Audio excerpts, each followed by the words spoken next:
All right, everyone. Well, thank you for joining our virtual tour today.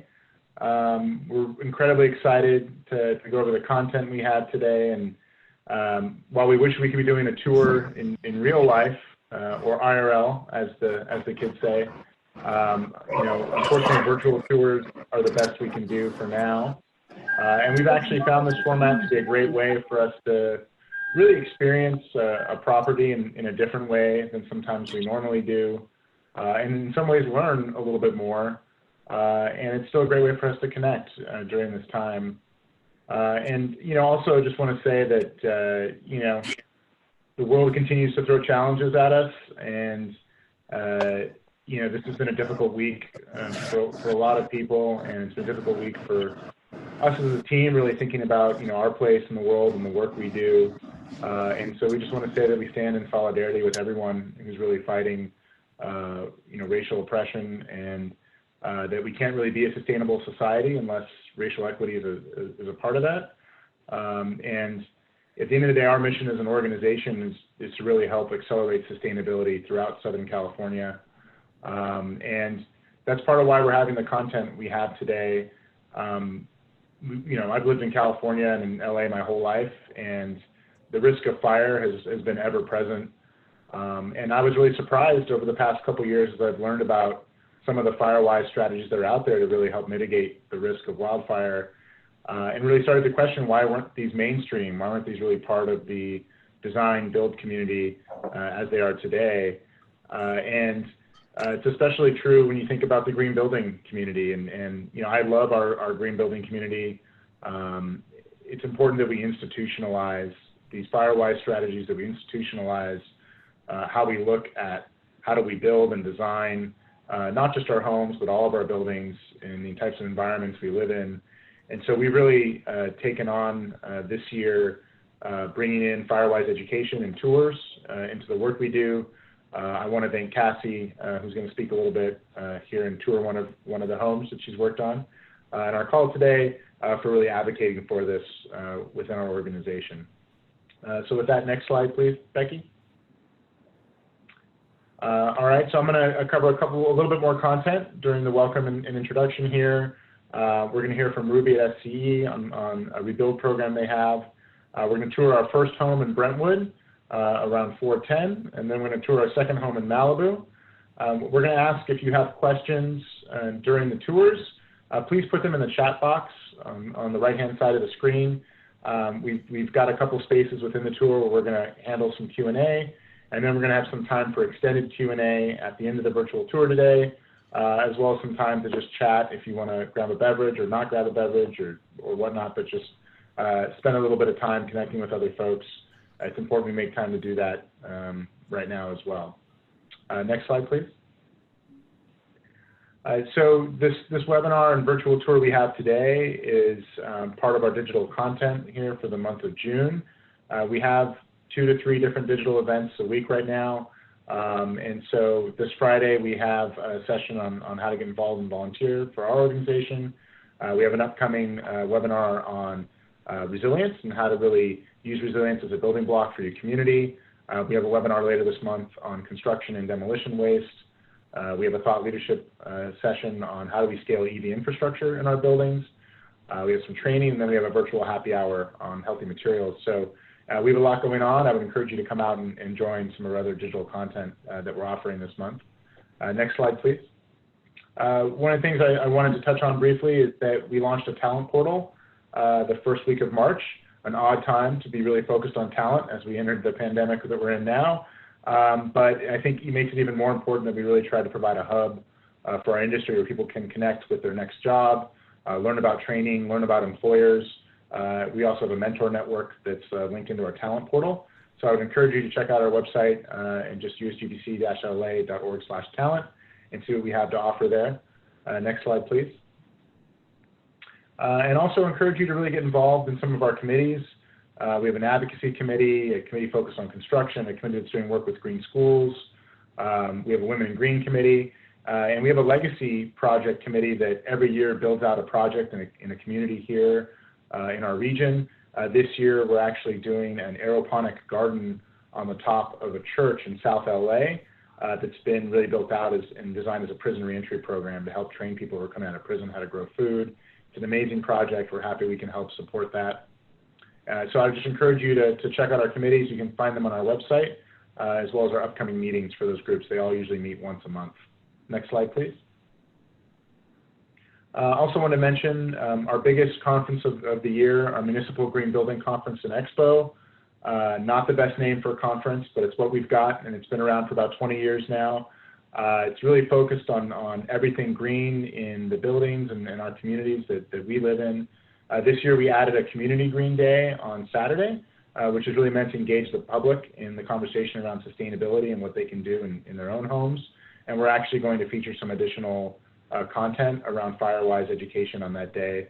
So we'd encourage you to come out and get engaged. That Community Green Day is free and open to everyone to join and really check out the information that we have there. Next slide, please. Also, if you enjoy the content today, we are offering this for free. It would really be awesome if you could donate a little bit of money to us to help support our small team as we continue to find ways to deliver additional content that we think can really support our green building community and other communities during this time. So if you feel inspired and appreciate what we've done today, please donate by texting GREEN to 707070. And thank you. Next slide, please. I also want to thank our sponsors.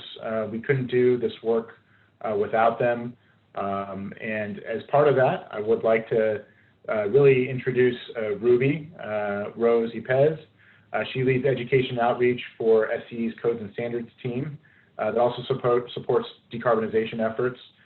She's a former USGBC-LA board member who supports our chapter's Building Decarb Working Group and is currently a planning commissioner for the city of South El Monte.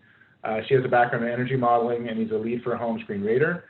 She also manages the CLEAR Wildfire Rebuild program, which we're going to hear more about in a moment, where she utilizes her building science background to guide customers in designing energy efficient and resilient homes. I'm excited to introduce Ruby today. So Ruby, take it from here.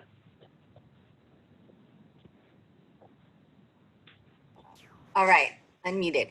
Thank you, Ben. I appreciate it. And thank you to everyone who has joined in on this call. Really excited to be engaged in this conversation as this is a hot topic, needless to say. Play on words there. So I am happy to say that Southern California Edison is offering a program to help supporting the rebuild of projects that have been impacted by the wildfires. Currently, can you go to the next slide, please? I was actually pressing my button. It wasn't going. Like I said, we are offering a program that supports wildfire rebuilds. Unfortunately, right now, it's a bit of a boutique program in which we are only offering the program for Woolsey Hill and Thomas fire victims. We are working on to expand it to any other fires that may come up and customers that are impacted on it. But for now, those are the three that we're focusing in on. And the goal is, or the focus of the program is actually that we want to help customers to rebuild energy efficient homes. Can you please go to the next slide? So the program is actually a tiered style program that is applicable for both dual fuel and all electric homes. If you are doing a dual fuel home, the max incentive amount that you can get is $12,500. If you are doing an all electric home, the max incentive is $17,500. There is a $5,000 incentive for resiliency, which we are actually looking at as being the battery storage if you are installing a solar system, and that will help with grid harmonization as we go further with installations of solar on homes moving forward. Next slide. And so that was just, a high level of what the program is and that we're offering. So if you have any questions or you have any clients that you would like to have participate in this program, here is the contact information. You can reach out to clear@sce.com or you can call that phone number. You can also reach out directly to me if you have any specific questions, but I do check the inbox for both emails. And that's it. That's all I have on my end. Thank you, Ruby. With that, I'd like to introduce the woman who's going to guide us through our first home today, and that is Cassy Aoyagi. She is the president of Formula Landscaping. She is a USGBC-LA board member, a lead and sites accredited practitioner, and also sits on the LA County Department of Regional Planning's Significant Ecological Areas Technical Advisory Committee, which sounds really technical and amazing since it's a very long name. Cassy's work includes several Firewise demonstration gardens, including fire station gardens. She's helped property owners rebuild after fires and diligently expanded public understanding about Firewise landscaping practices. And Cassy has really just been an amazing inspiration for us to do the work that we're doing today. I just want to say thank you to you and your team. And with that, we'll turn things over to Cassy. All right. Okay, so first thing that just happened is my view changed, so I need to switch that out. And so this Brentwood virtual tour will cover two major portions of the property. Covering just half of this property today will give you a full sense of the variety of vulnerabilities the architecture is presented with through its proximity to wildfire threats. You'll learn a number of strategies for fixes. During the talk, I'll pick some pause points to answer some questions that Ben will moderate along the way. So if you want to throw those questions into the chat room, so we can have those discussions during those pause points, and then there'll be more time later. So we'll get going. And so if you want to take notes or get your notebooks out, I will start to share my screen for the first part of this tour. All right, so here we are at the very top of the property, and we know firefighters will not go down this driveway with a fire truck because it's steep and winding. So to protect this home, firefighters would need to walk down it just like we're walking down on this virtual tour. And our goal is to make it safe for them. You can see this fence, metal fence on the right side here. Now this fence might get hot and it might melt, but it will not burn or throw embers their way. In fact, the mesh-like structure can keep embers generated by fine fuels from the other side from reaching this driveway. On our left side, under the tree canopy, is low-growing foliage. These are heat and drought-resilient natives. They hold their hydration, so they're not ready fuel, and they're supported by smart irrigation, so they can only become tinder if a fire were near and hot enough to dry them out. Now, getting any greenery to cover a slope is tough, let alone one this steep and made of bedrock. And that's a challenge throughout Los Angeles. So we borrow from nature, since she does it best. And we integrate a combination of native species to optimize foliage coverage and keep out volunteer grasses that become fine fuels and move fire fast. Here, close up, you can see we have phosphate, California lilac, and dwarf coyote bush. These have deep, expansive root systems in the event that they do burn to the soil, their root systems will still help retain the slope. And another plant that's coming up that we're about to walk by that we've used strategically, you may recognize it because it's sending up gorgeous creamy plumes. It's this Yucca whipplei. It's a native yucca that has deep slope supporting roots like the lilac and coyote bush. And it's designed to thrive in dry, high heat and are not easy burns. This slope is still establishing, so it's important that on challenging steep terrain, you plant more closely together since plants will grow slower. You can see we still have some trouble areas here. So every single fall before the rains, we fill those gaps, and year round we keep weeds out until the plants outcompete the volunteers. With perseverance, supplemental irrigation, and a strong plant palette, this slope can be substantially covered and fine fuel free in 3 years. Now these agaves we've just come upon have a great reputation for maybe being less likely to burn, and it's true, but they have some disadvantages. Their root systems not only don't retain the slopes, but they can dislodge and create slides when the rains come. Now, we'll talk about the utility of tree canopy and shielding from flying embers when we get to the back, but here's another advantage. check out the trunk on this tree. Would you throw that on a campfire and expect it to burn? No. It's too fat and too hydrated. It's going to take a hot minute, literally, for that to become fuel. Now, here are our great protectors. These coast live oaks can have a dense canopy and are perfect for resisting dry heat through drought and catching embers. Likewise, toyons and Oregon grapes also maintain their hydration. And all of this can protect the firefighter and this extraordinary home. Now, once they reach the drive, there's ample defensible space in the car part.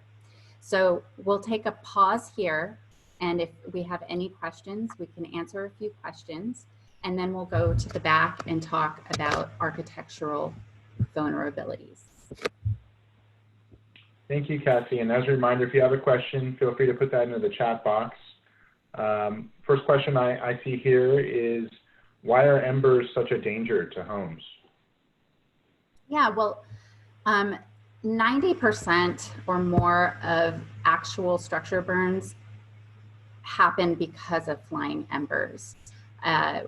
Most of the fires in our area are driven by wind, and embers fly on that wind from other structures, and if they nestle near the home, they can actually ignite, and that is the greatest danger. They move much, much faster and can travel miles from the point source of an actual fire. And that's why we need to be aware of where those embers can collect and heat up and ignite. Thank you, Cassy. Next question here, would an Engelmann oak be just as good as a coast live oak? Yeah, so the reason that's a yes, particularly in Southern California, is it's similarly acclimated and grows well here and holds its hydration during the summer. And that's the key to plant choice. A lot of people like me to give them the plant list of what to use. However, it's quite site specific, but generally, if you're picking plants that don't go summer dormant and can hold their hydration during the summer, you're making some good choices. And particularly if plants are lower water use as well. Thank you, Cassy. And we've had a couple of questions here about the agave. So why keep the plants in that place? And could you explain some of the risks that they pose to the slope itself? Well, it's interesting that some of the plants we use to solve or to protect us from fire are also the same plants that protect us from floods when rains follow fire. And the agave is an example of a more shallowly rooted plant, but also a very top-heavy plant. And so the heaviness, because it holds so much moisture, it can actually pull itself out of the soil, undermining the stability of that slope when the rains come. Great, thank you. We have a few more questions, but I'll let you get to the next video segment and we'll answer some of those as we move further through the tour. Thank you, Cassy. You bet. So before I start the video for the back, I'm just gonna premise a little more here to create a better framework for what we're gonna be talking about. There are 3 ways that fires start: from heat, flames, and embers, which I'm glad we're talking about. For a home, embers put this structure at the greatest risk, as I already said, by flying in the wind or bouncing along hard surfaces like a driveway. So keep that in mind as we talk about the architectural vulnerabilities around this structure. And I will go ahead and start sharing my screen again and see if I can get 2 for 2. It looks like I do. So we're taking a look at these breathtaking views this home gets to look at year-round. The chaparral foliage that surrounds this home dominates California, and it's LA's treasure. I hope you can hear the birds singing to us here, because the sights and sounds of nature you're hearing is why someone chooses to live here. And while we're all spending more time at home, this place is one you may want to shelter in and never leave. except in places like Mandeville Canyon nestled in the Brentwood Hills, there's extreme fire danger. And that danger is no longer a few months a year. Record heat and drought have exacerbated California's fire season, forcing us to stay vigilant, informed, and take steps to harden our homes year-round. And as we admire this friendly little Hummer that's sharing the tour with us, the question is, what are the steps that reduce this structure's vulnerability to fire danger? And it's possible that the answers might surprise you.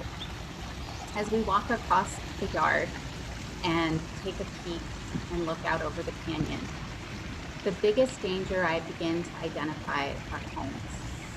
Each one is a source of abundant hot fuel that can burn fast, in contrast to the surrounding green foliage that will burn more slowly, particularly if it's well hydrated. You can see these homes sprinkled about below and around the canyons, and should one of them catch fire, that fire will be this home's biggest source of danger. From the flames traveling up the hill, well, it's possible, but not nearly as likely as embers are to fly in the air from a nearby fire, collect, heat up, and ignite a new fire that burns this home down before flames from that other structure even reach it. Winds carry embers quickly and long distances. So as we look at the architecture, what are some of those collection and ignition points? Let's start at the top, where we have a Class A fire-rated roof. That can buy firefighters a couple extra hours to save your home. Now, leaf litter likely to roll from the roof into the gutters is a common ignition point. It can collect and dry up inside the gutters, and if embers fly to the structure, it's an ideal collection point to smolder and start fire. To protect against this, every lineal foot of gutter has been covered with fine wire mesh. Not only does this help with fire danger, but it really improves your gutter performance when the rains come. Below the gutters, the sliding glass windows and wood panels are also a danger, and the homeowner has considered fire-rated metal screens that can be shut should a fire threaten the home.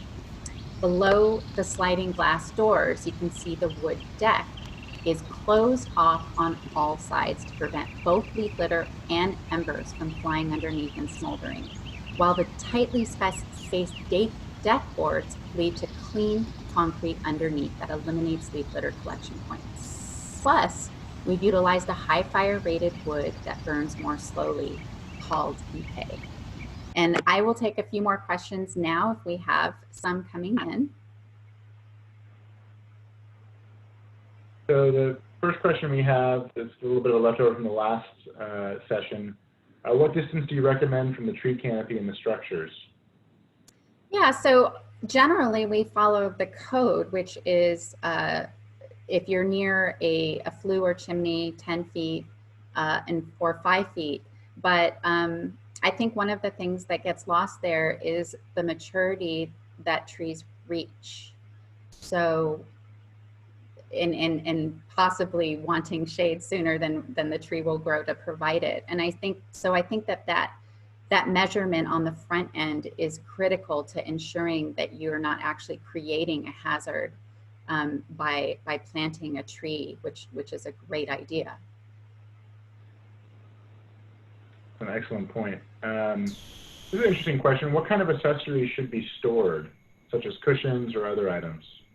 Yeah, I'm about to get into that in the next segment, and so you'll hear quite a bit on that. Great. And why are wood substitutes not required for the deck? Plastics burn as well. I'm not sure what someone had in mind, whether it was metal or concrete. Certainly those are going to be more fire resistant. I can't speak to, why the city requires or doesn't require certain things, but when we have a wood deck, we certainly want to take measures to protect it even further. And we'll talk about that in this next segment as well. Thank you, Cassy. We'll hold the rest of the questions to the next pause. And for those of you that are putting your questions in the chat box, we'll get to them eventually. Please keep putting them in for us. Thank you. Okay. Okay, so we've addressed hardening the architecture. What else can we do to eliminate ignition points? So things that we use every day can actually be the most dangerous. So on this spa deck, someone already asked, you see the cushions and an umbrella. Embers can easily ignite here and propagate to the home. But it's not just what you see here, it's what you don't. It's the doormats, the toys, I mean, the kids' toys, gosh, wood piles and tools, things we use every single day. The action we can take to protect against this is to store these flammable accessories away from the home in a fire-resistant vessel that's at least 5 to 10 feet. Here, we've been able to store it next to the home, inside the home, I mean. But additionally, you create defensible space when you move things away from the home and allow firefighters to do their jobs. One feature you may notice as you take in the visuals at the center of the home is that all these hardscapes are clean and clear, but open hardscape and gravel isn't really all that great. Bare open areas clear the way for embers to bounce in toward ignition points. So here you can see on the steps, we've integrated some ceramic pottery that can block embers from nesting against the structure. And these pots are planted with well-hydrated, low leaf litter foliage.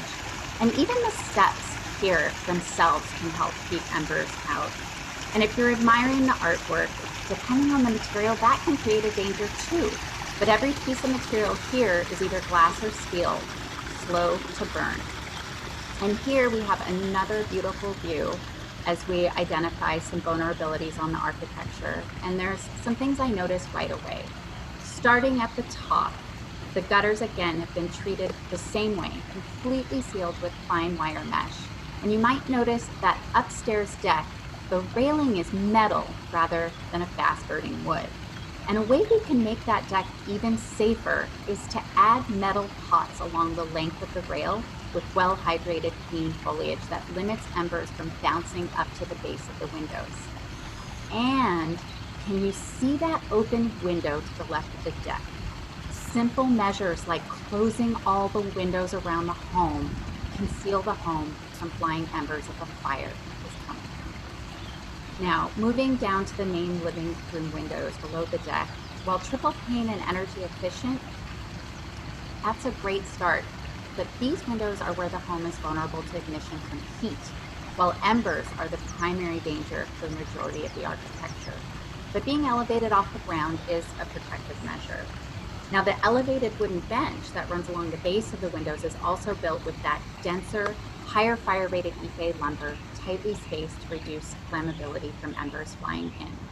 In front of the bench, we have a lightweight, fire-resistant concrete fascia to close off and block embers from reaching the home. And below that is an air gap that we've closed off with the same tightly woven wire mesh to keep embers and leaf litter collection points out.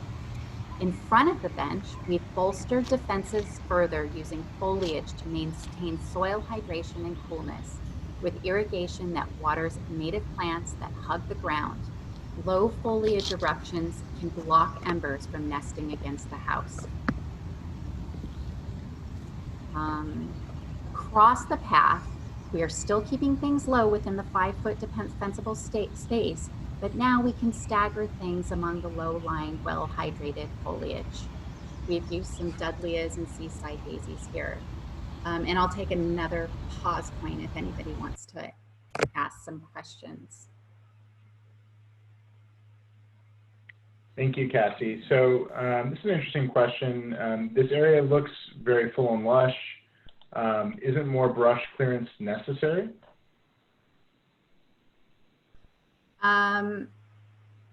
So I guess what I consider brush clearance is the material that dries out and becomes tinder, along with the fine fuels that are typically ever present in open spaces where there is no foliage. And in addition to trimming things to the height and codes that the fire department requires, which is has particular zones, the 5-foot zone, the 10-foot zone, the 30-foot zone, and so on. And all of those have very specific requirements for spacing and trimming, particularly to eliminate dead material and fine fuels. This is also all irrigated and maintained on a regular basis, which is key. Speaking of irrigation, can year-long irrigation prevent summer dormant plants from going dormant? Is that a good solution for maintaining fire safety? Keeping plants from going dormant with supplemental water is exactly one of the recommendations we have. Depending on where you are in Los Angeles really determines whether that plant is the right plant and will maintain its hydration during the summer. So we help make those recommendations based on where you're at and what the exposures are. Thank you, Cassy. Why don't you continue on? We'll hold some questions till we get to the next piece here. Sounds good. When you turn out to this canyon, there's more to this gorgeous sea of green than meets the eye. More in that sea of green out there can save a structure and your life. Most of what you see are chaparral plants that have leathery, well-hydrated leaves adapted to not only survive in our climate, but to maintain their hydration during our hot, dry summers. Some of the large and low branching forms we see on LA's hiking trails, like California lilacs and Catalina cherries, cover the ground to help shade, cool, and hold hydration in the soil. They keep invasive grasses out that die and become fine fuels that move a fire quickly. Fire or no fire, they're effective in protecting slopes, knitting them together with their deep spreading roots. And should a fire tragically pass through here, their natural ability to rejuvenate, recover, and protect us again is tremendous. It's these native plants that help slow fire from reaching vulnerable structures like this deck, the heart of this living space. And it happens to be built with sustainable mahogany, which is less dense and fire resistant than some of the other lumber we've used. We protect against this vulnerability by repeating that lightweight fire resistant concrete board that keeps litter and ember collection out from building heat. Another layer of protection is the well-spaced low native plants behind the deck that can help block embers. And most importantly, all of the plants, even though they're native, are supplementally watered with low volume irrigation that maintains soil and plant hydration while eliminating the amount of dead and dormant material. And with the addition of a couple of inches of mulch on top of the irrigation, we gain greater water conservation and increase soil moisture content even further. Maintaining to eliminate leaf litter around vulnerable areas like this deck is key. Now, beyond cooling and slowing fire from reaching structures, trees are key to protecting your home. This tree, the oak to our left, acts like a linebacker defending the home by catching embers flying directly toward the house. Because of the hydration in the tree, the ember can fizzle out before it makes it to the home. And I like to analogize the thinking to starting a campfire. How often do you go collect green kindling to start a fire? No, you grab the driest kindling you can so you can eat and stay warm while you're camping. Hydrated, slower to burn foliage can buy invaluable minutes by slowing fire down. Planting well-spaced foliage that's maintained and irrigated can save your home. Out in the distance, some of these trees can serve the same purpose. When we see trees as the first line of defense, when they're set away from the home and well-spaced, they serve an even greater purpose to add defensible space. And it's critical to keep dead and dry material that can accumulate removed from slopes and wildland interfaces. And as we look at this designed portion of the slope below the house, it's all native, and you can see plants are low, well-spaced to make maintenance and visual inspection easier. Everything's irrigated here, and we can even place special accents that erupt out of the erosion-controlled ground covers to add beauty and interest. So that's it for these two portions of the property. And the summary is once we identify and address the home's vulnerabilities to flying embers directly, then we can consider how the landscape can be designed and built to bolster their fire safety. This is the beginning of a series of tours with USGBC-LA to help with fire education. So we hope you'll continue to join us this year as we continue our Firewise series. And if you want to see this entire property and its gorgeousness close up and in real time, IRT, I don't remember what the young person thing was, but we'll be on the Venice Design Series tour next year live and in person. In the meantime, we have resources to build on this conversation, which are linked from the USGBC-LA event page. You'll find plant palettes used on this site, as well as Firewise and slope supporting plant recommendations. You'll find a project profile that covers other parts of this home that we didn't get to see. And there's also a useful checklist, a few. A yearly maintenance checklist, which is critical. Steps to take when you believe you may receive evacuation orders. Also, a more strategic long-term set of design actions that help create a proactive, protective environment for your home.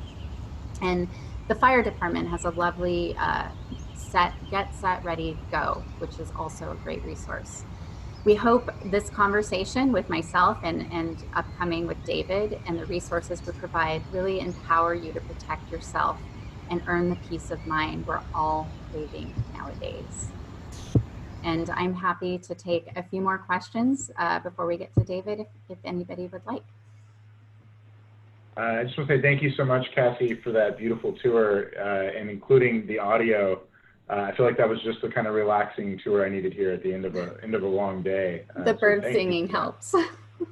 A couple questions here relative to the deck. So you showcased a deck that had some fire mitigation strategies in place. Does that cost much more to add those strategies to limit the embers? Does that cost 2 or 3 times as much? Can you explain some of the cost structure that goes into that? Yeah, I can definitely say ePay wood is, I wish I could tell you 2 or 3 times the cost. It's significantly more expensive than regular redwood. If it's not ePay, also I believe the fire department has size minimums. So you're going to have to beef up your lumber. So either way, those lumber costs will go up. I think the neat part is, we're talking about planting smaller, creating more space, reducing your maintenance because you've planted more sensibly rather than overplanting to get instant gratification. While there might be some structural costs, like a Class A roof might be a little more expensive than a different roof, there are other savings to offset that in the sensibilities that are baked into the strategy inherently. Thank you, Cassy. And then a couple questions here regarding lawn replacement. How do you feel about wood chips or maintain native grasses to replace lawn? Generally, if you have, the general strategy is to use very strategic layering through the landscape. So if you have a very large open meadow or an open mulch area, that wouldn't be the strategy that we would be recommending to limit embers from finding a collection point or blowing further. We're looking to catch embers with foliage that's green and hydrated. While a meadow is green and beautiful, it is can be a large open space. So again, the layering is key. Thank you, Cassy, and thank you so much for your time. We're going to go to our next home here for our next portion of the tour. And then, as I said, we're going to come back after that, and we'll have some extended time for questions and answers. So thank you, Cassy. With that, I'd like to introduce David Hertz. David has been working at the edge of sustainability and the forefront of regenerative architecture for over 37 years. As a systems thinker, he engages a variety of fields through design and believes in expanding the conceptual limits of architecture. Throughout his career, David has connected the art of building with responsible stewardship of the earth. a LEED accredited professional. He serves on the board of Heal the Bay and is a member of the City of Santa Monica's Task Force on the Environment. David also has a lifelong passion for surfing, which has caused him to be active in issues of water quality and access. He and his wife, Laura, founded SkySource to democratize water, and their efforts culminated in winning the Water Abundance X Prize. Since then, they have focused on making communities more resilient through design, and after the Woolsey fire devastated their community, David is committed to helping friends and neighbors rebuild their homes and lives, which is part of why he's taken the time to join us for this virtual tour today. So thank you, David, and thank you, Laura, for letting us into your home. I'll turn things over to you now. Okay. Can you see me okay? Hear me? Yeah, we can see you. Okay, You're great. looking good. Hi. Hope everybody's safe. So we're up here in Malibu at our SkySource Ranch, and a lot of the things that Cassy talked about, we're not doing because we have a 1922 hunting lodge. We have a lot of existing foliage. We have decks. We have an old town that was made from the sets of The King and I. So it's actually the worst possible thing you could do. We've got 12 miles of open brush in front of our property. And so we need to find other means of resilience. We certainly have brush clearance. We certainly have our fuel modification zones. We have our oak woodland, our Quercifolia, agrifolias. We've been mitigating a lot of those things. But what happens when you can't mitigate all those things? If you have a huge Santa Ana red flag condition and you have an ember storm, you could have 100 feet or 200 feet of brush clearance. But if you have flying palm tree leaves or you have hand grenades that are coming in the form of pine cones, they're going to approach your house. And so we have had to develop and work with existing technologies. One of the best assets, if you're fortunate enough to have a pool, in the Woolsey fire, our property was affronted on 4 different fronts over 3 days. The helicopters used our pool and drained it 3 times and kept refilling it with water trucks. So the pool is a tremendous resource. How do you get the water out of the pool? You need a pump to do so. And this is the fire pump system. I'm going to demonstrate a few things that we have.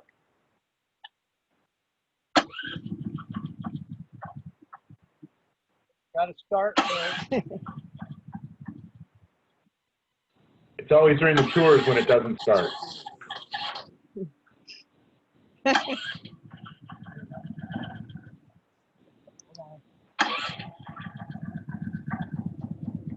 There we go.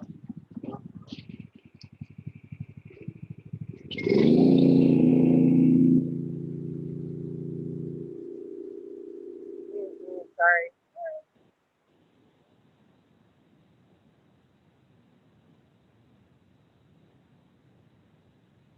Wow, that's got incredible distance on it.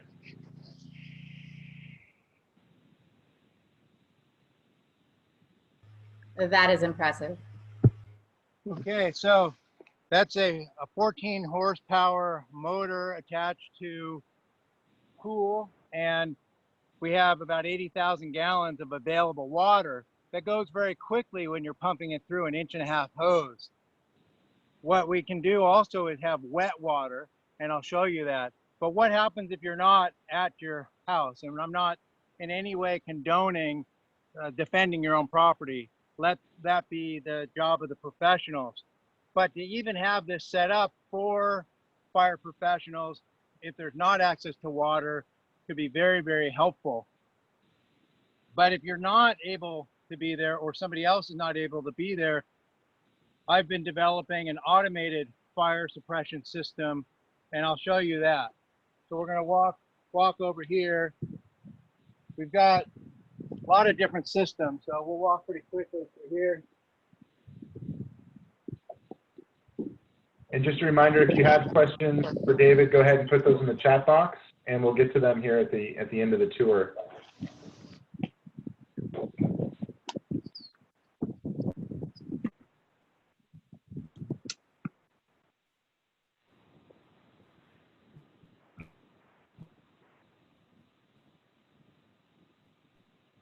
we knew we would lose David on a portion of this.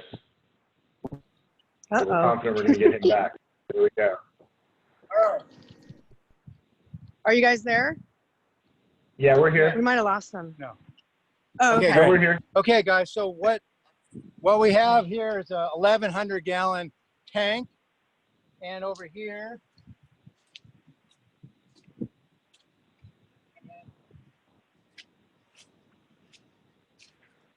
we have a battery backup system. That's a solar battery with a series of 12-volt pumps as an emergency battery backup system. In addition, I'll show you our overall battery backup system. So what you can do is the effectiveness of water can be enhanced. And one of the things that we can do is by using chemical fertilizer that's totally healthy and not detrimental to ecosystems, uses a phosphate. It's like the Phos-Chek without any of it's the basic ingredients of the Phos-Chek.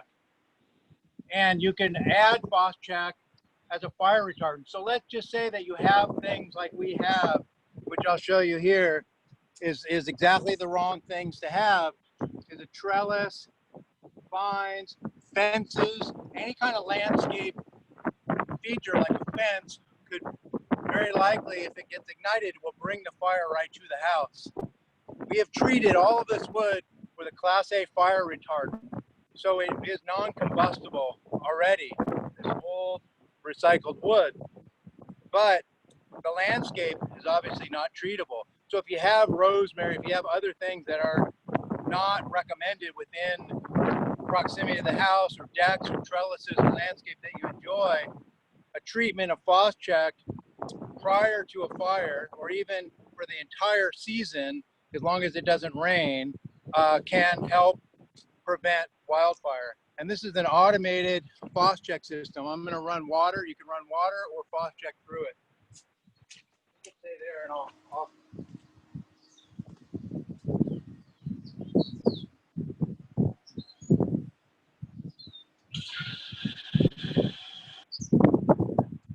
Okay, so what you're going to start to see, we'll come back to it.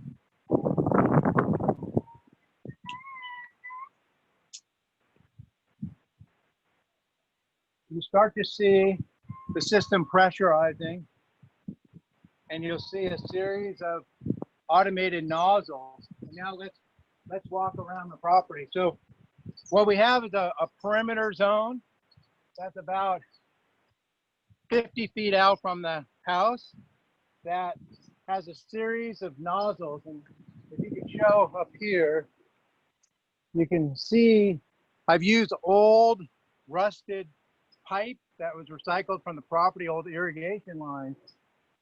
And these are now creating an absolute perimeter of water and ultimately Phos-Chek around the property. We'll walk around and we'll show you how wet that will make everything. So if you can have an automated system,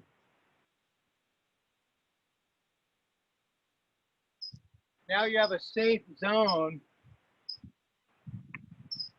that is a perimeter.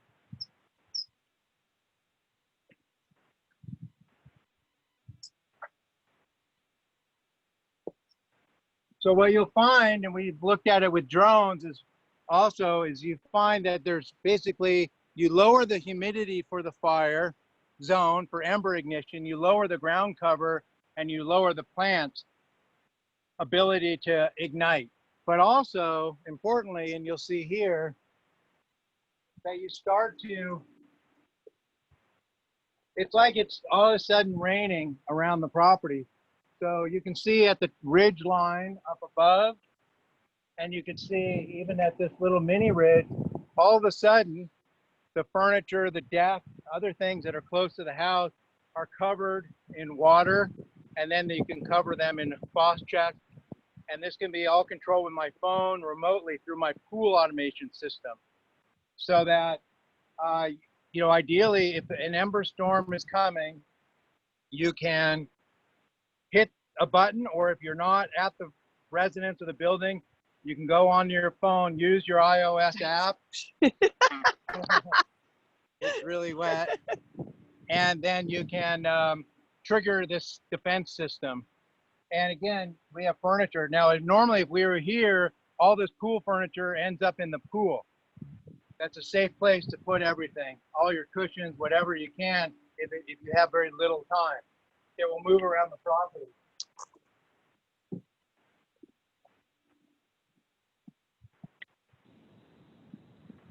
I just want to say how phenomenal it is that we're pulling this off. I know David said that the wind was picking up right as we were about to start this tour, but so far it's been manageable. We've designed this system with the winds in mind. We put the perimeter upwind. When you're normally having a red, you're going to be having wind pushing. That's going to help you to distribute the water. But what happens when you have an eve condition like this? So we have these spinners, and the spinners work to get the water wet underneath the eave. We'll come around the side of the house. There, we did this system ourselves. It's malfunctioning because it's wet. Come this way.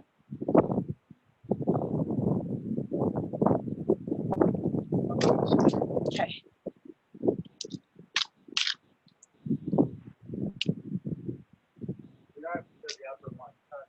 Okay.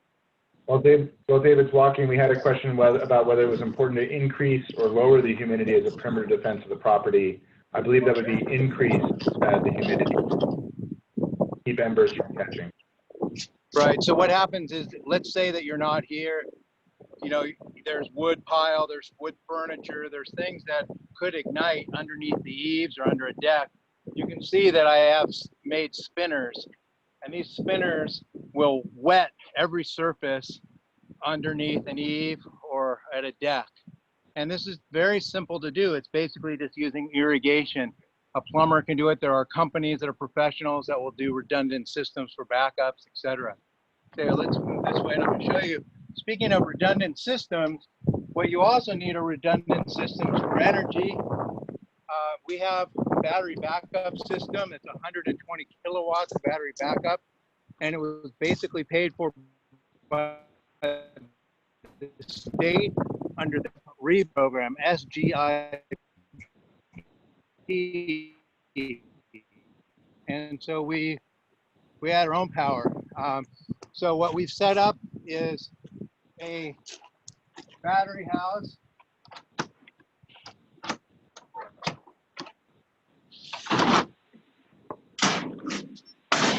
And this is showing lithium iron phosphate batteries, 100% solar charged, or we charge it with a biomass gasifier. You know, these are systems that there's a $60,000 rebate that you can get from the state SGIP program for a battery system. There's no rebates for a generator, which uses diesel and fossil fuel. This is silent. With the advent really of the, you know, the red flag warnings with the utility companies. As you may know, when you need the water the most and the energy the most, that's when the utilities are shutting off power because they are having to preserve keeping electricity in their overhead lines. So this system kicks on automatically with a transfer switch. We have a host of other things that we do.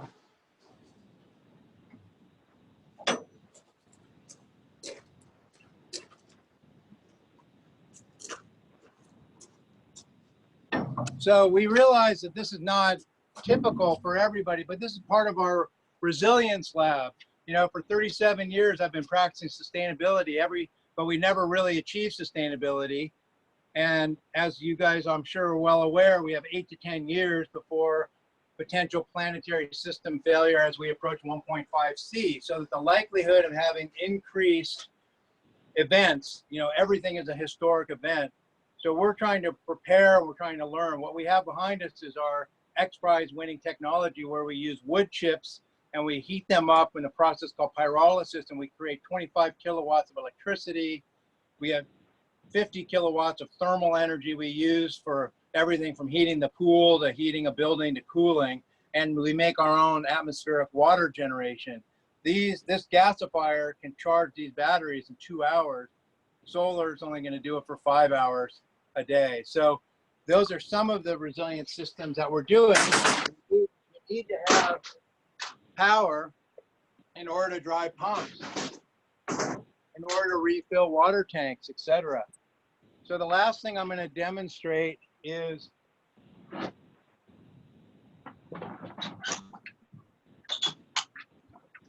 another system. So what you also, and well, quickly, this kind of is a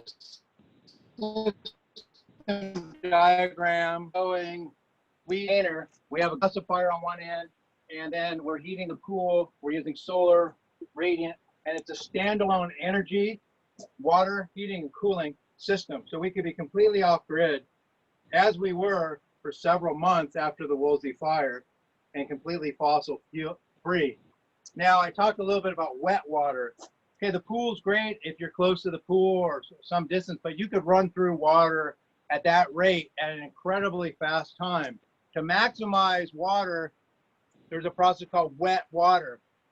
That's water that has a biodegradable Class A foam, and that foam can just be shot through a device just using compressed air. So there's no motor to worry about having to maintain, to start. Literally scuba tanks, high pressure, a mixture of a biodegradable foam. And that foam solution, it's about a 10-to-1 use of water. So for every 1 gallon of water used, you get about 10 gallons of fire effective foam. The idea is that as the Ember storm is approaching, especially our Xanadu is a little too far away to show you all the carvings and all the things that are vulnerable, but there's no way to protect them. And what we want to do is cover them with foam, so that when the embers come, there's just a full bubble. So I'm going to show you this portable machine.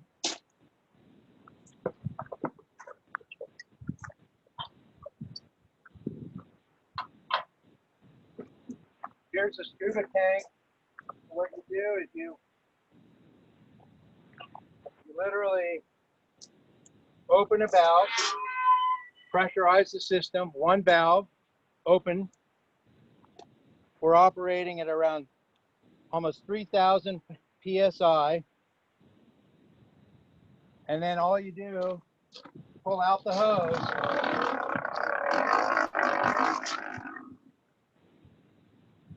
I'm gonna shoot this building over here. Charge up the system.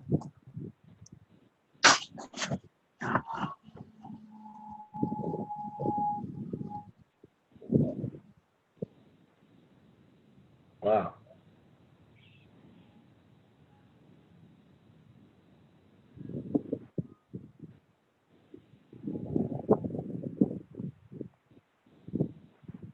And you've got foam. Now that foam, you can see, is coated. You foam everything and you leave. And that foam stays wet. If that was water in a Santa Ana wind condition, it's going to dry very quickly. Water in your building, unless it has frost check, is not going to really help. But watering it with a foam mixture will give you a tremendous amount. No big moving parts. In a panic, you can coat it with foam, and we won't even wash this off.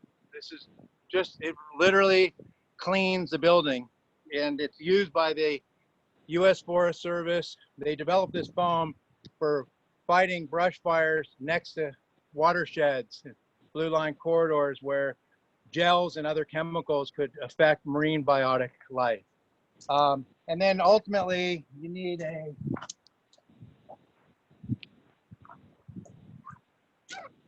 ditch bag that's going to give you the things that are necessary, respiration, to evacuate, fire gear, and other things like that. And that's, again, not advocating to stay and fight the fire, but to, in the event that you have very little choice, as people did in Santa Rosa, and fires come very immediately, one might need a place of refuge and to save, whether it's in a pool or in a large cleared area. So in summary, the best thing you could do is, you know, design your landscape defensively. And then the next thing you would want to do is, if you know, have defensive automated systems so that you can defend your property and leave and let the professionals do the rest. So some of these are the things that we're experimenting. I'm going to run over and turn off the water for the house system while we're talking, and I'm happy to answer any questions. Well, first of all, I just want to say thank you, David. Oh, go ahead. I'm just saying, you'll see how wet everything is. Like, look at the balcony there where there was everything wrong. You know, that you have firewood, you have wood furniture under an eave.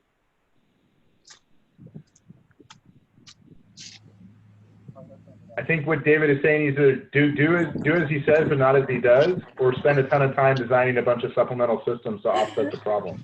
That's what he's saying. I think I heard the same thing.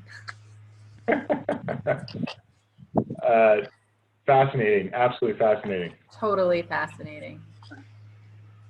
Where should we?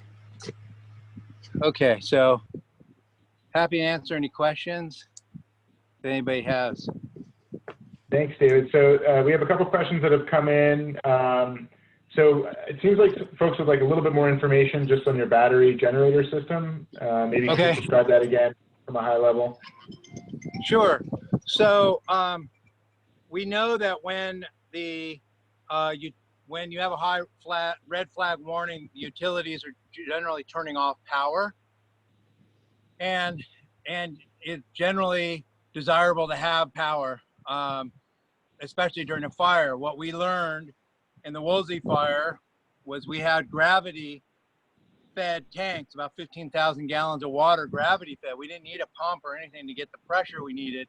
What we didn't contemplate is the fire department came and took all of our water during the first wave, and we didn't have power, so we couldn't use our well to pump water back up into our storage tanks. Unfortunately, we're working on a number of fire rebuilds from the Woolsey and Thomas fire. Let's move out of the dripping water. And what we're doing is those houses largely burnt because there was no water pressure because the generators or power went out. So having your own emergency battery backup power is great. It's essential for critical systems like this. That's why we also have solar and battery and main battery. You want to always have redundant systems.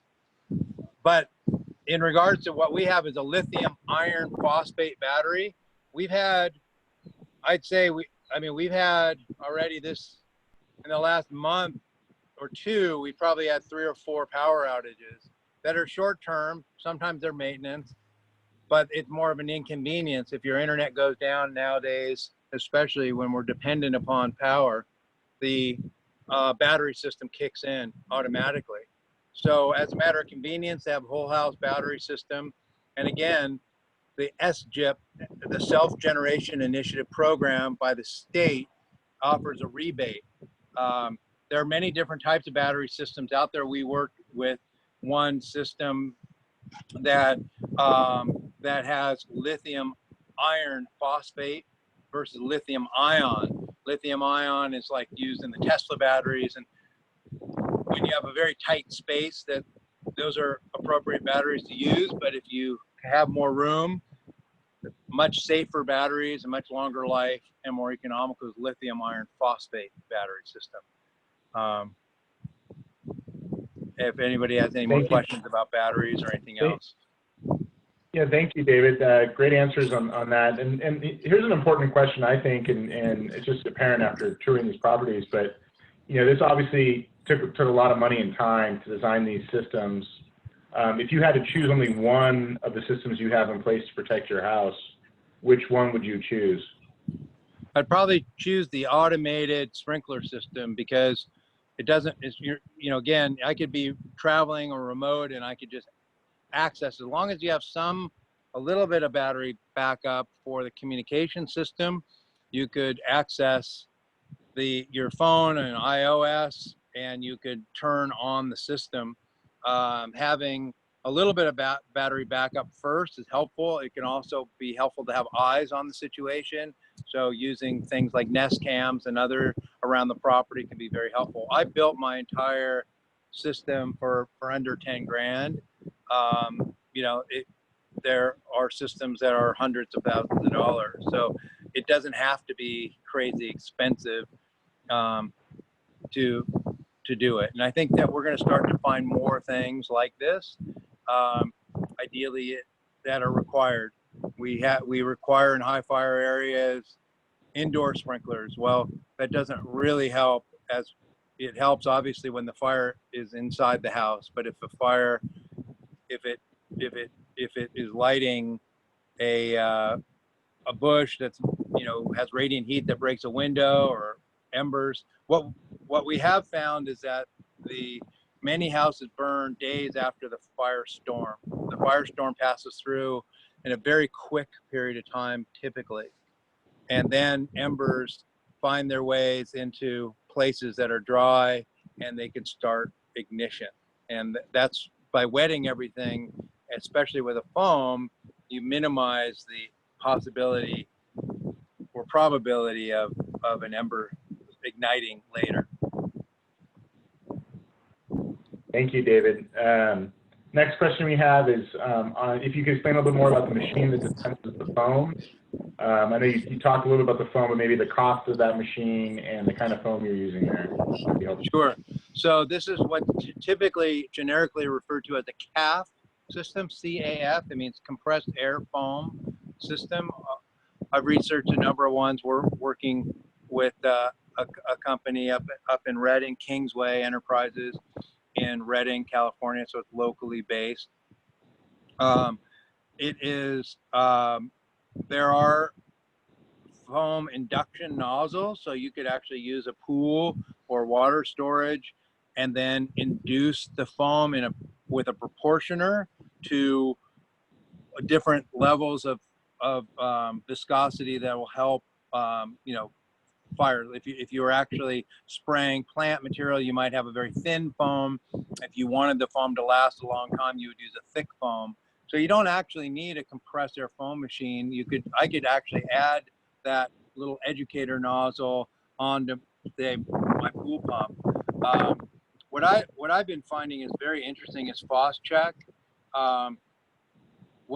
What I have is a dual system, so that the first system that would go on in the event of an ember storm would be the water, and then the second system, when everything is pre-wet, would be the frost check, and that would give the whole house and the landscape would be covered in frost check, and it is not harmful to plants. It's not a gel. It won't hurt your building, and during the first rain or after it gets wetted, it will be a heavy dose of fertilizer.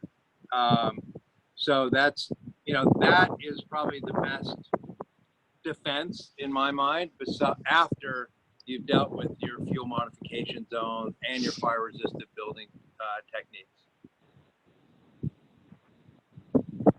Thank you. Thank you. We had an earlier question with regards to embers, and I believe it was, would quarter-inch, attics are susceptible to embers. Does quarter-inch mesh keep embers out? Right. So the finer the mesh, you know, the better.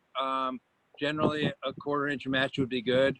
I use an 1/8-inch mesh for attic vents and crawl spaces. What I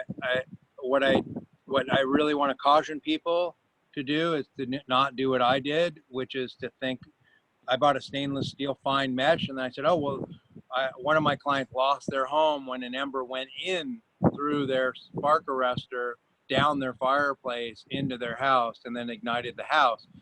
So I put the mesh over the spark arrestor. Well, you need to maintain at least a 3/8 opening for any fireplace. So do not put a fine mesh over a fire chimney, because you don't get enough exhaust. But everywhere else, a fine mesh is fine. Thank you. It's a great answer. And here's another question someone asked earlier that I think is probably relative to both you and Cassy. But does the fire agency approve any of these designs? You know, typically they're focused on large clearings around houses.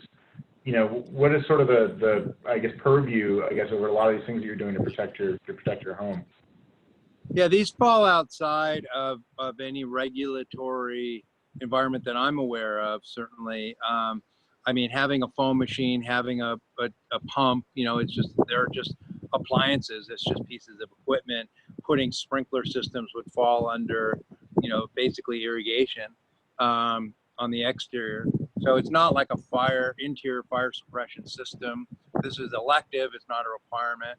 I would love to see a point in which homes in high fire areas have certain requirements for exterior fire suppression systems. I can say that the cost of fire insurance is what one could imagine in California and other high fire areas is increasingly becoming almost prohibitive.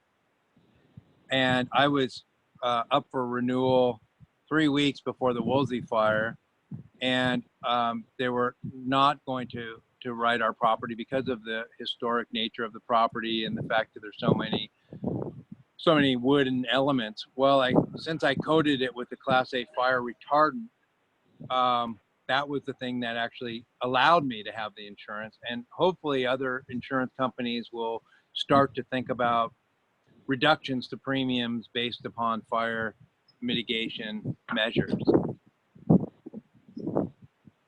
No, that's an excellent point, and I think doing some advocacy there would be really important for us as an organization going forward. You know, one of the things that strikes me, both from your tour and the tour that Cassy did, is that, you know, there are a lot of very specific strategies being employed here to mitigate fire risk. Do those, you know, I imagine all those fall within permitting, especially when we're looking at the decks and other items, but have there been challenges with getting some of these strategies approved for permitting purposes? Has that been a challenge at all ever? Not really. You know, for instance, if, you know, I'd love to see stricter standards for decks. You know, Cassy was talking about her deck. We have decks. When we build decks, we fire treat with a Class A fire retardant the substructure. Having a concrete is great. Having Ipe is great. There's been problems when the deck boards are too close and embers ignite on the joist, top of the joist. So on top of joist, we put a heat retardant, very simple silver foil. And that way, if an ember lands in between the deck, sitting on a joist, which is generally where the fires start, then it can't ignite the framing. So, you know, it would be nice if like we've been developing in our architecture firm, you know, many years ago, 37 years ago, we started doing like our own specifications for sustainability and regenerative kind of design specifications and details. And now we're doing resilient levels of detail. So for instance, above the code requirement, we would have a whole kind of deck detail, and we would say, okay, well, here's the treatment, here's the silver foil, and have deck boards spaced this far to mitigate, you know, ignition and create a fire break between the house. So I think I'd love to see at some point resiliency measures that would help give architects and homeowners in high fire areas some guidance and details, standard details and things that could help mitigate. And as always, there are increasingly numbers of consultants, but also one has to be careful about the, you know, the sales and the representations and claims that are made are not always as portrayed. So that's part of what we're trying to do at the Resilience Lab and in practice is test these things and hopefully never have to test them in a real situation. I'll just, my 2 cents on codes and permitting for a lot of these things. I think that the one danger with our discussion is that there's never just a one bullet solution for any of this, and fires are so variable and unpredictable and can change very fast. And so I do think that it's the information that needs to be available for people that are either redeveloping or landscaping or remodeling, and that information with, you know, the top 20 things that you can do to integrate the most, to protect yourself the most from fire danger, might even be better than implementing additional codes or permits to make it possible. Because when I think about some of the steps that you can take, like David was talking about the mesh, some of these things are super simple. Storing things in a different place. And obviously these aren't code driving and permit driving, but I wouldn't want to overcomplicate this. I think the information needs to get out there more than anything. Yeah, I agree. It's a really a systems approach. There's not one single approach that one could rely on. And that's why, you know, with resiliency, you need redundant systems and you need multiple systems, and you know, those are many things that you need, and most of these things they're additive to codes. They're more procedural and process. And I think also design professionals have to also be careful, just like we did in the early days of indoor air quality and other representations made as to liability. I mean, you know, because one wouldn't want to represent to anybody that these are guaranteed that they're going to help prevent fire or loss. So we have to all be very careful about those things, because fire can be very unpredictable. No, that makes a lot of sense. And you know, as an organization, we'd love to help advocate for some of the strategies you're recommending here, especially when it comes to code. So we'd love to follow up with you and Cassy about how we can help be more supportive on advocacy on a local and a state level to really help protect people. This seems incredibly important to me, and also with insurance companies to really help. You think that they would be helping to get these strategies really out there, because it seems like there isn't really that knowledge on my level yet, especially with design. It's amazed me from just going through this tour with you here again, and on our webinar we did earlier this year, how much of this, if things are designed from the beginning in the right way, can really be avoided for a lot of these properties. Really eye-opening for me. Any questions, other questions from the group here? We set aside some time now for just some open Q&A.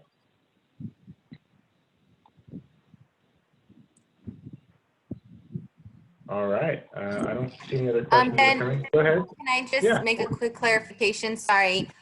With regards to the program that Edison is offering, our CLEAR program, I just wanted to clarify. Right now, the program is only for 2016 Energy Code projects. We are in the process of trying to establish and finalize our program for 2019 Energy Code.